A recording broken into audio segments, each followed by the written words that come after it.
Hello everyone and welcome to All Things Watched.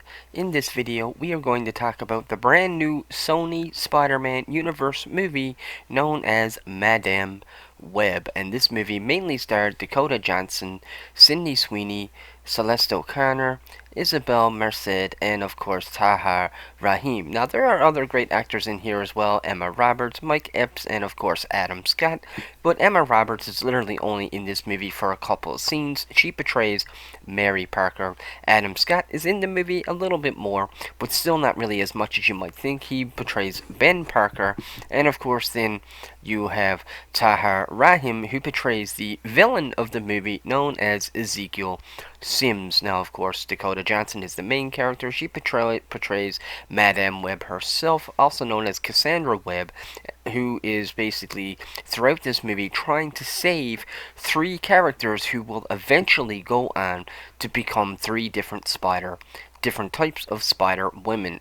Sydney Sweeney portrays Julia Cornwell, Celeste O'Connor portrays Maddie Franklin, and Isabella Merced portrays Anya Corazon. And really what this movie is this movie is basically a 2-hour movie where nothing happens, literally not a thing. In fact, this movie not only does nothing happen, but it never even explains why the villain is the villain.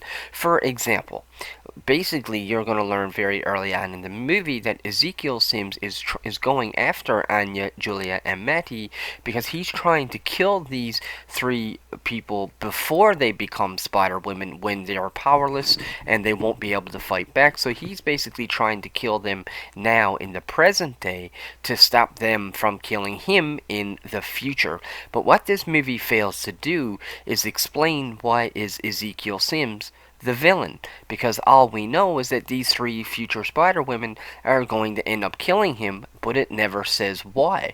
What did he do that forces these three Spider Women to want to kill him? That the movie never answers that question. So automatically it forces you to assume that Ezekiel is a bad guy without ever proving that he's actually a bad guy. For all we know, Anya, Matty, and Julia could actually be the villains, and Cassandra Webb could be just helping these three anti-heroes. So it never really explains why Ezekiel is actually the bad guy, other than the fact that he's going after these three Spider Women before they're actually Spider Women. And so to me, that all within itself, is very inconsistent, and it really, makes for an incoherent piece of storytelling. Because how can you tell a story when you don't even understand the motives behind it? It's like you don't understand the motives of anyone. You don't understand Ezekiel's motives fully, really, other than the fact that eventually these Spider Women are going to kill him. So I guess you could say that. I mean, yeah, okay. So I guess that's a little bit of a motive.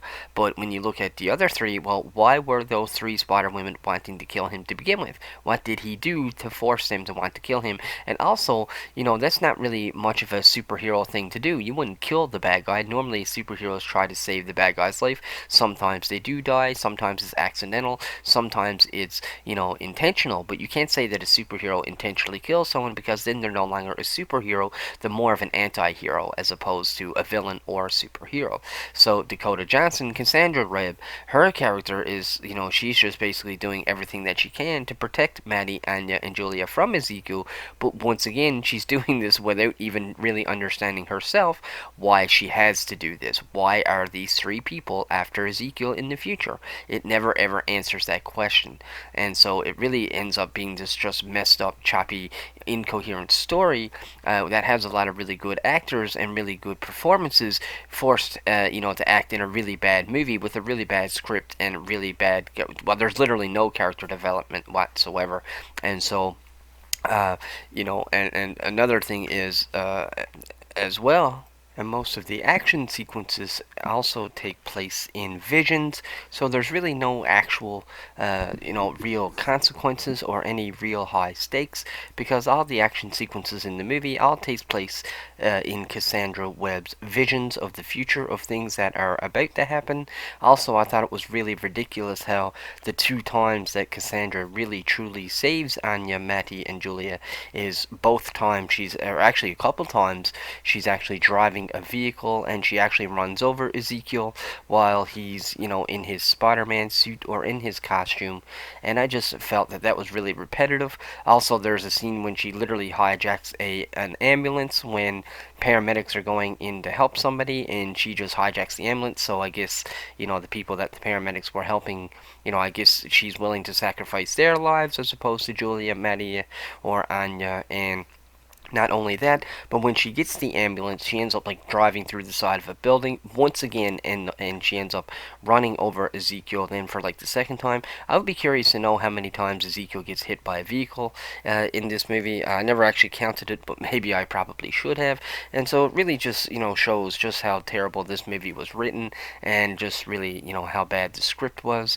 And unfortunately, I think this is a really big step backwards for Sony, and it almost makes me wonder if Sony should just give all the Spider-Man characters and all of the franchise back to Marvel and just let Marvel deal with it. And don't get me wrong, I know the MCU also has some hiccups in some of the more recent projects that they've been doing. Everything post Endgame. I'm not oblivious. I see that sometimes the quality of some projects are after going down. Now, personally, I'm still a big fan of everything that they've been doing, but I understand that I'm not oblivious to the fact that the quality has gone down.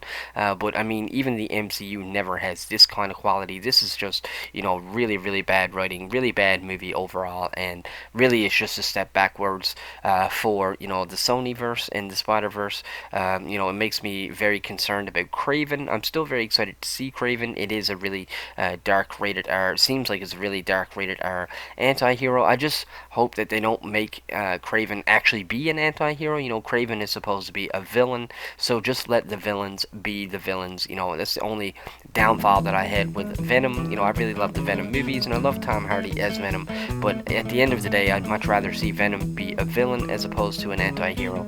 Just let the villains be the villain. So if I had to put a number on this movie, I actually wouldn't give it a number whatsoever, just because I would say that it's a fail.